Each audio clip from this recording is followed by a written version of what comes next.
നമസ്കാരം. ഫുക്രിയിലേക്ക് സ്വാഗതം.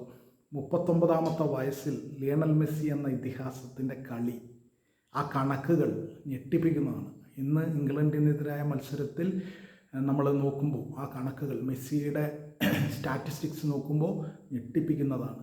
എന്തൊരു ഉജ്ജ്വലനായ കളിക്കാരനാണ് മെസ്സി എന്ന് തെളിയിക്കുന്ന, got, greatest of all time എന്ന് പേരിന് തീർച്ചയായും അർഹൻ മെസ്സി തന്നെയാണ് എന്ന് ബോധ്യപ്പെടുത്തുന്ന കണക്കുകൾ നമുക്കൊന്ന് നോക്കാം. മൊത്തം മത്സരത്തിൽ 9 ഡ്രിബിളുകളാണ് മെസ്സി പൂർത്തിയാക്കിയത്. 7 ടച്ചസ് ഇൻ ഓപ്പോസിഷൻ ബോക്സ്, അതായത് 7 ടച്ചുകൾ ഓപ്പോസിഷൻ ബോക്സിൽ, അതായത് പെനാൾട്ടി ബോക്സിൽ 7 തവണയാണ് അദ്ദേഹം പന്ത് ടച്ച് ചെയ്തത്. ഒരു കളിക്കാരൻ ഒരു കളിയിൽ നിറഞ്ഞു നിന്ന് 7 തവണ പെനാൾട്ടി ബോക്സിൽ പന്ത് ടച്ച് ചെയ്തു എന്ന് പറഞ്ഞാൽ അത് അസാധാരണമായ ഒരു കണക്കാണ്.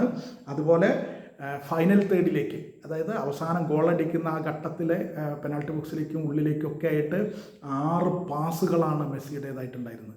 6 പാസുകൾ. ഒപ്പം 4 അവസരങ്ങളാണ് മത്സരത്തിൽ മെസ്സി സൃഷ്ടിച്ചെടുത്തത്. 2 റിക്കവറികൾ, അതായത് പോയ പന്ത് തിരിച്ചു പിടിക്കുക, എതിരാളിയുടെ കയ്യിൽ നിന്ന് തിരിച്ചു പിടിക്കുന്നതിനാണ് റിക്കവറി എന്ന് പറയുന്നത്.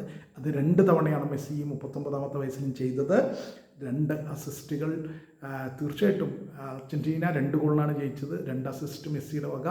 അസാധാരണമായ ആ കണക്ക്. ഇതിൽ 3 കാര്യങ്ങൾ ഈ മത്സരത്തിൽ ഏറ്റവും കൂടുതൽ തവണ ചെയ്തത് മെസ്സിയാണ്, മറ്റേത് കളിക്കാരനേക്കാൾ മുകളിൽ നിൽക്കുന്നത്. അതായത് 9 ഡ്രിബിളുകൾ കംപ്ലീറ്റ് ചെയ്ത 9 ഡ്രിബിളുകൾ. അത് മോസ്റ്റ് ഇൻ മാച്ച്. ഈ മത്സരത്തിൽ ഒരു കളിക്കാരൻ ചെയ്യുന്ന ഏറ്റവും കൂടുതൽ ഡ്രിബിളുകളായിരുന്നു. അതുപോലെ തന്നെ ഓപ്പോസിഷൻ ബോക്സിൽ, പെനാൾട്ടി ബോക്സിൽ 7 തവണ പന്ത് ടച്ച് ചെയ്തത് ഈ മത്സരത്തിൽ ഏതെങ്കിലും ഒരു കളിക്കാരൻ ചെയ്യുന്ന ഏറ്റവും കൂടുതൽ തവണയായിരുന്നു. അതുപോലെ തന്നെ 4 അവസരങ്ങൾ സൃഷ്ടിച്ചത് അതും ഈ മത്സരത്തിൽ ഒരു കളിക്കാരൻ ഏറ്റവും കൂടുതൽ തവണ ആ അവസരങ്ങൾ സൃഷ്ടിച്ച കളിക്കാരനും മെസ്സിയാണ് എന്ന് പറയുമ്പോൾ ആ കളിയിൽ മെസ്സി പുലർത്തിയ ഒരു സമ്പൂർണ്ണ ആധിപത്യം വ്യക്തമാകുന്നതാണ്.